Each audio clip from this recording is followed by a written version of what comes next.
بچوں، کیا آپ اس جنتی خاتون کو پہچانتے ہیں جن کی زیارت امام رضا علیہ السلام کی زیارت سے برابر ہے؟ اس خاتون کا نام ان کی دادی کے نام پر رکھا گیا ہے۔ یہ خاتون اپنے بھائی سے ملنے کی آرزو لے کر مدینے سے روانہ ہوئی تھی۔ ان کی قبر جس شہر میں ہے اسے اہل بیت علیہم السلام کا آشیانہ کہا گیا ہے۔ یہ خاتون امام رضا علیہ السلام کی چھوٹی اور چہیتی بہن تھی۔ اس خاتون کے بارے میں اس کے بابا نے کہا، اس کا باپ اس پر قربان ہو جائے۔ کیا آپ نے پہچانا؟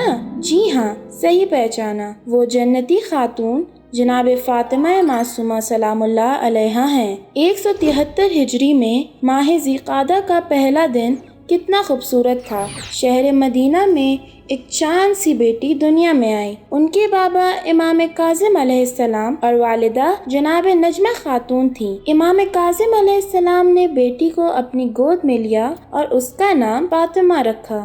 دائیں کان میں اذان دی اور بائیں کان میں اقامت کہی۔ حضرت فاطمہ سلام اللہ علیہا امام رضا علیہ السلام کی چھوٹی بہن تھی۔ امام رضا علیہ السلام اپنی بہن سے بہت محبت کرتے تھے۔ امام کاظم علیہ السلام کی شہادت کے بعد امام رضا علیہ السلام نے ایک باپ کی طرح اپنی بہن کی پرورش کی۔ امام رضا علیہ السلام نے ان کا لقب معصومہ رکھا۔ اسی وجہ سے ان کو فاطمہ معصومہ سلام اللہ علیہا کہتے ہیں۔ حضرت فاطمہ معصومہ سلام اللہ علیہا نے بچپنے میں اپنے بھائی امام رضا علیہ السلام سے بہت کچھ سیکھا۔ آپ مدینے کی عورتوں کو پڑھاتی تھیں اور ان کے سوالوں کے جواب دیتی تھیں۔ ایک بار جب امام موسیٰ کاظم علیہ السلام سفر پر گئے ہوئے تھے تو کچھ لوگ اپنے سوالوں کے جواب معلوم کرنے کے لیے مدینہ آئے، لیکن جب وہ امام کے گھر پہنچے انہوں نے آپ کو وہاں نہ پایا، تو انہوں نے اپنے سوالوں کو ایک کاغذ پر لکھا اور اندر گھر میں دے دیا۔ اگلے دن جب وہ ملنے کے لیے آئے تو انہوں نے دیکھا کہ حضرت معصومہ نے ان کے تمام سوالوں کے جواب لکھ دیے ہیں۔ وہ لوگ جب پلٹ رہے تھے تو راستے میں ان کی ملاقات امام کاظم علیہ السلام سے ہوئی۔ انہوں نے وہ تمام جواب امام کو دکھائے۔ جب امام نے وہ جواب دیکھے تو آپ نے 3 بار کہا، فداہا ابوہا، یعنی ان کے بابا ان پر قربان ہو جائیں۔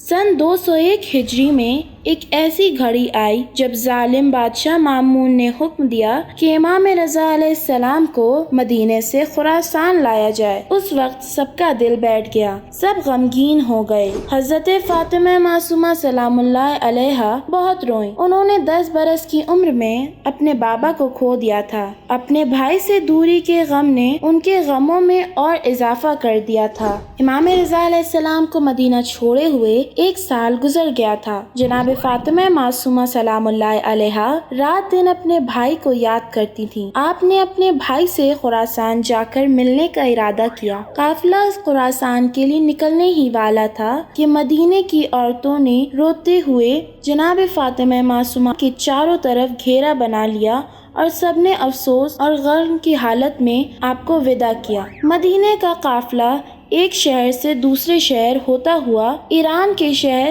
ساوا کے نزدیک پہنچا تو دشمنوں نے قافلے پر حملہ کر دیا، جس کے نتیجے میں جناب معصومہ سلام اللہ علیہا کے بہت سے ساتھی شہید ہو گئے اور آپ خود بھی بیمار ہو گئیں۔ آپ کی بیماری اتنی زیادہ بڑھ گئی کہ آپ میں آگے سفر کرنے کی طاقت نہ رہی۔ جناب فاطمہ معصومہ سلام اللہ علیہا نے اپنے ہم سفر لوگوں سے پوچھا کہ یہاں سے قم کتنے فاصلے پر ہے؟ انہوں نے کہا تقریباً 50 کلومیٹر ہے۔ آپ نے فرمایا مجھے قم لے چلو۔ ایک بار میرے بابا نے فرمایا تھا قم ہمارے چاہنے والوں اور شیعوں کا مرکز ہے۔ جناب فاطمہ معصومہ علیہ السلام اور آپ کے ساتھی 23 ربیع الاول کو قم پہنچ گئے۔ جناب فاطمہ سلام اللہ علیہا کے قم پہنچنے کی خبر پورے شہر میں پھیل گئی۔ سب چاہنے والے خوشی خوشی شہر کے دروازے پر آپ کے استقبال کے لیے آئے اور آپ کی سواری کے چاروں طرف کھڑے ہو گئے۔ شہر قم کے بزرگ موسیٰ ابن خزرج جناب معصومہ سلام اللہ علیہا اور آپ کے ساتھیوں کو اپنے گھر لے گئے۔ جناب فاطمہ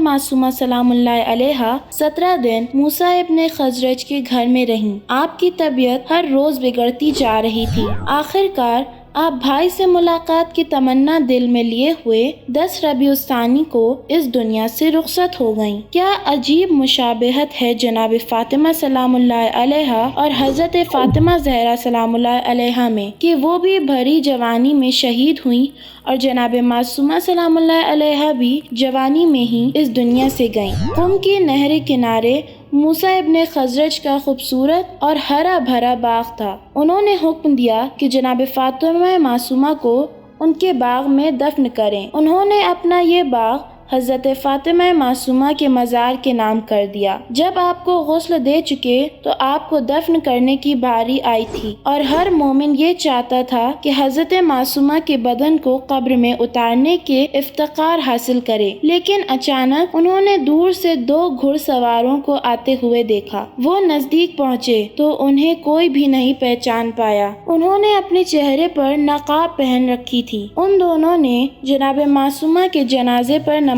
پڑھی اور آپ کو قبر میں اتارا اور دفن کر دیا۔ کچھ زمانے بعد وہاں حضرت معصومہ کا عالی شان حرم بنایا گیا۔ شیعہ حضرات وہاں زیارت کرنے جاتے ہیں۔ امام رضا علیہ السلام نے فرمایا ہے، جو بھی حضرت معصومہ کی زیارت کرے گا وہ جنت میں جائے گا۔ ہمیں جناب معصومہ کی زندگی سے یہ سبق ملتا ہے کہ ہمیں اپنے گھر میں محبت پیار سے رہنا چاہیے، جیسے امام رضا علیہ السلام نے اپنی بہن کا خیال رکھا اور ایک باپ کی طرح ان کی پرورش کی۔ ہمیشہ اللہ کو یاد رکھنا چاہیے اور اس کی عبادت کرنی چاہیے جیسے حضرت معصومہ نے کی۔